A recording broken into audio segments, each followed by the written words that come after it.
grass was really tough like that, wasn't it?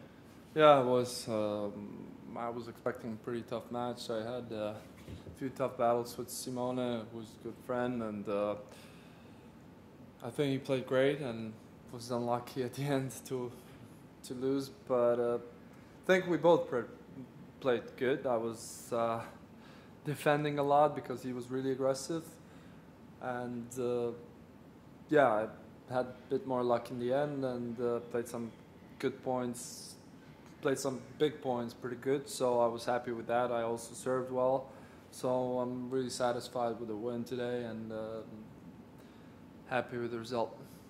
Matches through qualifying during both Brisbane and here in the rounds, was that the highest level of match you played at? Yeah, probably, yeah. I mean,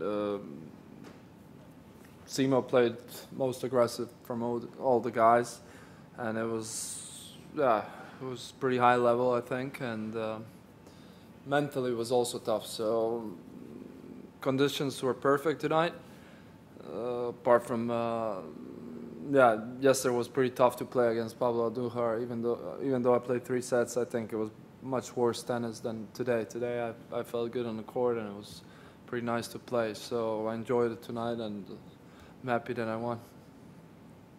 What's your mindset these days with tennis? It just seems like, you know, the last sort of 6 months or so been a real whirlwind for you. I mean, obviously for the ban, and then to come back, you know, from a very low ranking and now shooting right up onto the top 100 again, and obviously with the bullet doing really well. Well, I experienced something that most of the guys don't experience, and I've been banned, yeah, from playing. And when you cannot do something that you love, and when you're not doing it for a while, you see how much you miss it and how much you love it. And you know, ever since I was a kid, I dreamed about this, playing, you know, competing. Doing something that I love, and I really love playing tennis, so I enjoy more on the court, much more than I used to, and yeah, it's fun being back. All my life I was looking forward to this, and I enjoy it more on the court, as I said, and it's more fun and more enjoying on the court. Does it make your ambition greater now? I mean, you did very well before. You got to number 12 in the world. I mean, you say, well, hey, I'm aiming for the top 10 now? Or? I am. That was my goal even before. Now it's definitely also, again, my goal to get to the top 10, even probably more than before. I'm really motivated for that, and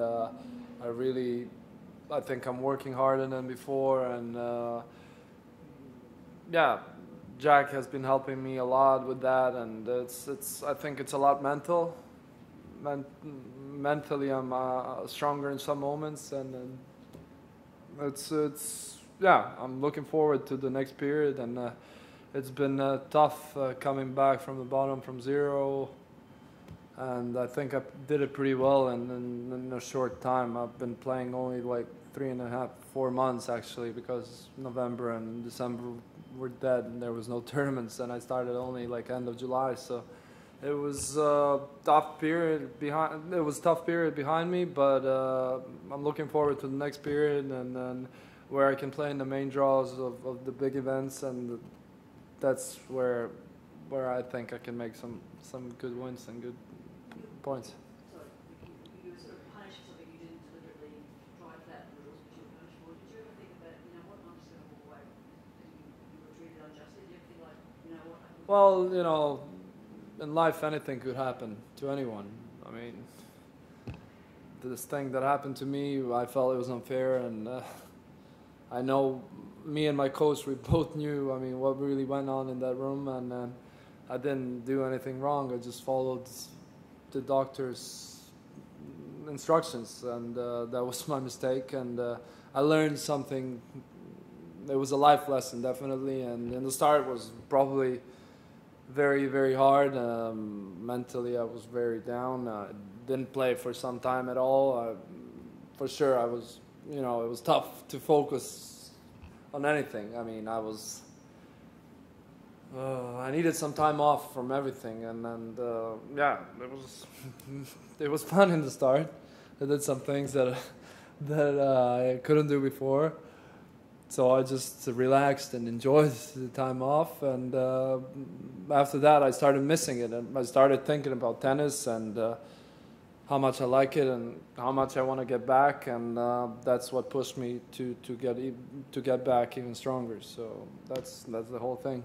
Did you lose any sponsors over it? Oh yeah, I did. Did you feel like you had to always defend yourself? Did you feel embarrassed? I mean, No, I neighbours mean, or friends or... well, if you read the case, I mean, I was tested and I was clean. I never took anything, and deep in myself, I know that I didn't do anything wrong. It was too many unlucky things happened in that room that day, and it was just, you know, a nightmare for me after that.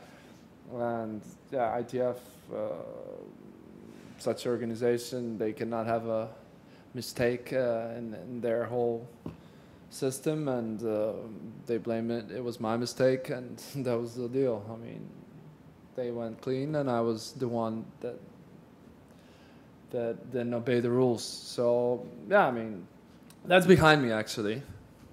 It's been a long time since it happened. Of course, it affected my life and a lot of things, sponsors and also prize money. I lost ranking. I had to start from zero. I could not play the big events from the start. You know, it was very tough period. But on the other hand, I found out, you know, who my real friends are, and they stood by my side. They were there for me, and also my family.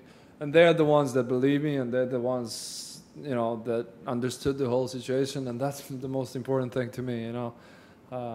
So yeah, as I said, I feel innocent, and you know, I never did anything wrong. What kind of conversations did you have with Novak about it? And he sort of, Well, he knew straight on, straight as I had a problem. He knew right away, and he was deeply involved in that case because he was the one that really helped me probably the most with media-wise. I mean, he was going public about it, and you know, it was something that I will never forget him. I mean, we were great friends since we were kids, and you know, but he stood by me, and he went against such an organization, and he had some problems because of that. So I mean, it really showed me how good he is, and he's a great person, and I will admire that for the rest of my life. That's for sure. One last thing about tennis. You played quite a few tough matches yesterday, the one on stage. Do you think that you may be running a little bit out of gas before the Australian Open? Out of gas? Yeah. No, I had 1 year to get ready, so I'm fitter than ever. I can do anything. No, I feel perfectly fine, and even though I play qualies, that's what you got to do when you want to get back from zero to back to the top. You got to go from the qualies. So I knew what was coming, and I did it already once in my career, so why not twice? Thank you. Thanks a lot.